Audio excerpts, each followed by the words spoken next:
Shannon, part of my audience. Hello. The rest of my audience here. Wave everybody, say hi to my professor, Mr. Register. Alrighty. According to the Occupational Safety and Health Standards, Part 1910, there is an extensive list of minimally required items to be inside a first aid kit on OSHA-sanctioned work sites. This includes delivery vehicles. Today, I'm going to talk to you about some background about me and a story about a formative experience of mine.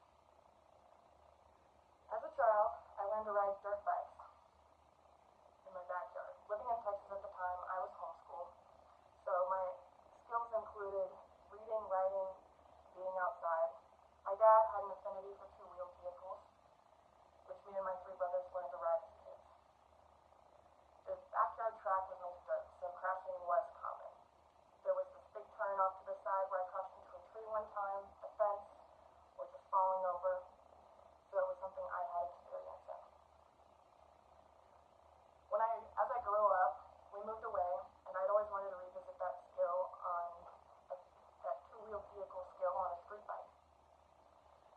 And whenever I moved away from home, after having dropped out of college, I was in dire need of transportation.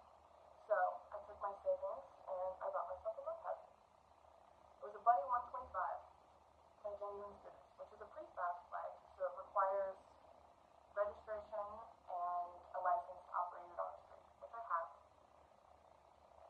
In doing this, I freshened my two-wheeled skills, and over the course of the next year, I took it to work at an elementary school across town and home afterwards. I had a route that was consistent, and I was confident in my ability to operate the vehicle. One morning, mid-September, the 11th to be exact, I got up, got ready for work, wished my roommate a happy birthday, and left for work. I went down, started to cater, and took my normal route to work, which I did every day. The difference between this day was that it was the beginning of fall, so it was gorgeous outside. It smelled like oranges and yellows and just fall in general. And it was one of the first days that I wished I worn a jacket to work, for more than one reason. There was a turn that separated the neighborhood roads from the main ones in Fort Collins, going past this elementary school where the kids walked every single day, so it was a pretty safe street.